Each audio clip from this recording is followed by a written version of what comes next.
এই মুহূর্তে আপনাদের সামনে কথা বলতে এসেছি আবারও ভারতীয় নিষেধাজ্ঞায় বাংলাদেশ, এই প্রসঙ্গটা নিয়ে আপনাদের সামনে কথা বলবো।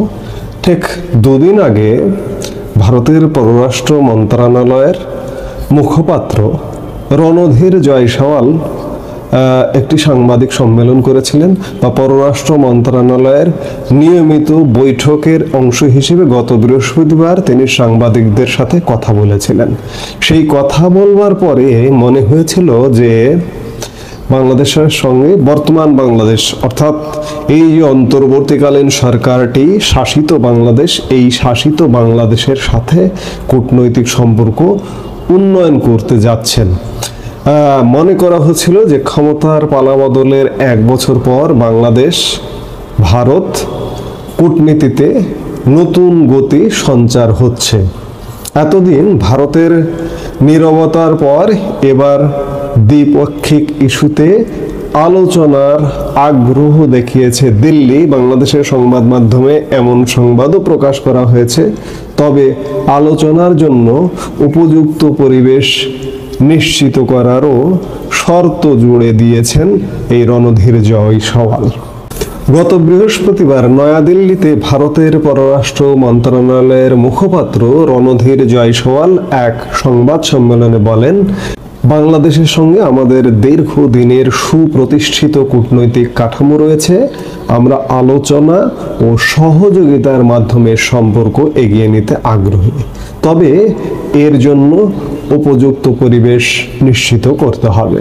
তিনি আরও বলেন, বাংলাদেশ ভারতের মধ্যে যৌথ নথি কমিশন, বিভিন্ন আন্তঃরাষ্ট্রীয় পরামর্শ এবং কনসালটেশন মেকানিজম চালু আছে, যা বিভিন্ন দ্বিপাক্ষিক ইস্যুতে আলোচনা অব্যাহত রাখতে সহায়তা করতে পারে।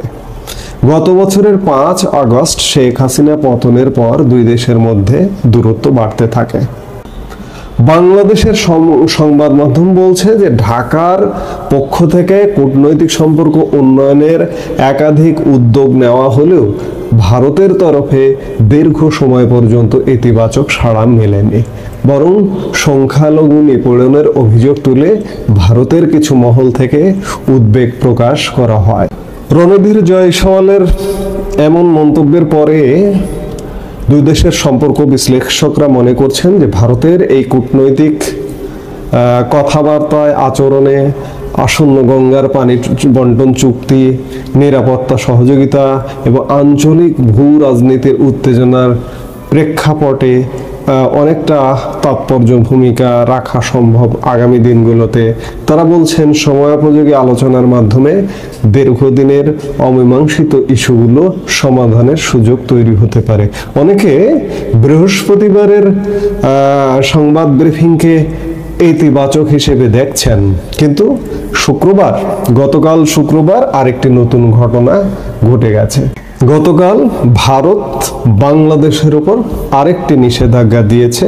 সেটি হচ্ছে যে নিজেদের স্থলবন্দর দিয়ে বাংলাদেশের বোনা কাপড়, পাট ও সুতার পণ্য আমদানিতে নিষেধাজ্ঞা জারি করেছে ভারত।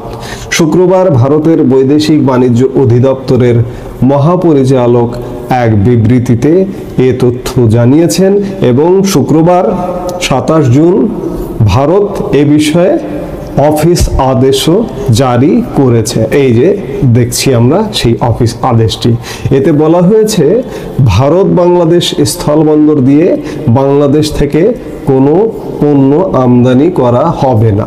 শুধুমাত্র নবসভা সমুদ্র বন্দর দিয়ে নির্দিষ্ট এসব পণ্য আমদানি করা যাবে, যার মধ্যে রয়েছে পাটজাত পণ্য, একাধিক ভাঁজের বোনা কাপড়, একক শন সুতা, পাটের একক সুতা, ব্লিচ না করা পাটের বোনা কাপড়। এর আগে গত মে মাসে নিজেদের স্থলবন্দর দিয়ে বাংলাদেশের তৈরি পোশাক আমদানিতে নিষেধাজ্ঞা দিয়েছিল ভারত। ওই সময় এই পণ্য শুধুমাত্র মহারাষ্ট্রের নবসভা এবং কলকাতা বন্দর দিয়ে আমদানির সুযোগ রেখেছিল দেশটি। বাংলাদেশ ভারতে প্রায় $700 মিলিয়ন তৈরি পোশাক রপ্তানি করে। স্থলবন্দর দিয়ে এই পণ্য আমদানিতে নিষেধাজ্ঞা দেওয়ায় এই খাতে বিরূপ প্রভাব পড়ার শঙ্কা তৈরি হয়। অর্থাৎ গত মে মাসে একটি নিষেধাজ্ঞা দিয়েছে, স্থলবন্দর দিয়ে ভারতে পণ্য রপ্তানি করা যাবে না। আবার নতুন করে আরো কিছু পণ্যের উপরে নিষেধাজ্ঞা দিল। বৃহস্পতিবারের সংবাদ সম্মেলনকে যারা তাৎপর্যপূর্ণ মনে করছেন যে ভারত বাংলাদেশ সম্পর্কের উন্নয়ন ঘটতে যাচ্ছে, কিন্তু না, কারণ নতুন করে নিষেধাজ্ঞা এলো এবং সামনের দিনগুলোতে আরো নতুন নতুন নিষেধাজ্ঞা আসবে। এই নিষেধাজ্ঞাগুলো আসলে আসছে কেন? গর্ত কে খুঁড়ছে, ভারত নাকি আমরা? আমার তো মনে হচ্ছে আমরাই খুঁড়ছি। এই নিষেধাজ্ঞাটা কোন সময় এলো আপনারা একটু যদি স্মরণ করিয়ে দিই আপনাদের। কদিন আগে বাংলাদেশের গুম কমিশন একটি রিপোর্ট দিয়েছে। সেই গুম কমিশনের রিপোর্টে বলা হয়েছে যে বাংলাদেশের গুমের সঙ্গে নাকি ভারতীয় গোয়েন্দা সংস্থাও দায়ী। ভারত কি এই বার্তাটাকে ভালোভাবে নেবে? কোনোভাবেই নেবে না। আবার 3 দিন আগে বাংলাদেশের স্বরাষ্ট্র উপদেষ্টা লেফটেন্যান্ট জেনারেল জাহাঙ্গীর আলম চৌধুরী অবসরপ্রাপ্ত এক বক্তব্যে বলেছেন যে ভারতে ফেন্সিডিল উৎপাদন হয় বাংলাদেশে রপ্তানি করবার জন্য। এটি একটি আপত্তিকর মন্তব্য। ভারত এটিকেও ভালোভাবে নেবে না। ফেন্সিডিল হচ্ছে কাশির ঔষধ। সেই কাশির ঔষধকে আপনি যদি নেশা জাতীয় পণ্য হিসেবে ব্যবহার করেন, আর আপনি আপনার দেশের মানুষ, বাংলাদেশের ব্যবসায়ীরা, মাদক ব্যবসায়ীরা যদি ভারত থেকে এটি আমদানি করে, ভারতের কি দায় তাতে? আঠা উৎপাদন হয় বাংলাদেশে জোড়া লাগানোর কাজে, সেই আঠাকে নেশা জাতীয় পণ্য হিসেবে বাংলাদেশে ব্যবহার হয়। আবার কাশির ঔষধকে নেশা জাতীয় পণ্য হিসেবে বাংলাদেশে ব্যবহার হয়। এর দায় কি ভারত নেবে? আপনি ভারতকে দোষ দিচ্ছেন যে ভারত শুধুমাত্র ফেন্সিডিল উৎপাদন করে বাংলাদেশে রপ্তানির জন্য। আবার বলছেন যে ভারতের গোয়েন্দা সংস্থা আমাদের গুমের সাথে জড়িত।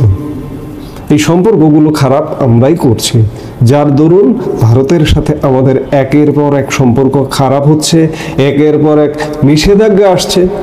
এই যে পর্যায়ক্রমে একের পর এক নিষেধাজ্ঞা শুধু আসছেই, কোনো নিষেধাজ্ঞা কিন্তু উঠিয়ে নেওয়া হচ্ছে না, রদ করা হচ্ছে না।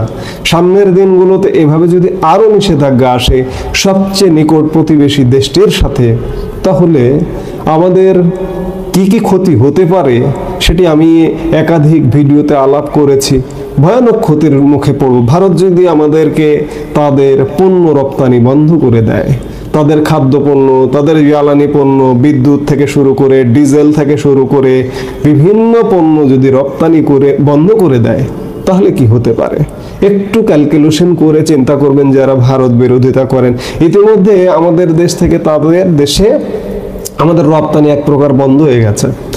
স্থল বন্দর দিয়ে আমরা রপ্তানি করতে পারবো না ভারতে, বিধায় আমাদের রপ্তানি বন্ধ। $2-2.5 বিলিয়ন বন্ধ হয়ে গেল ভারতের সাথে। আপনারা জানেন যে স্থলবন্দর রপ্তানির আগে গত মে মাসে আরেকটি নিষেধাজ্ঞা দিয়েছিল যে ট্রান্সশিপমেন্ট বন্ধ।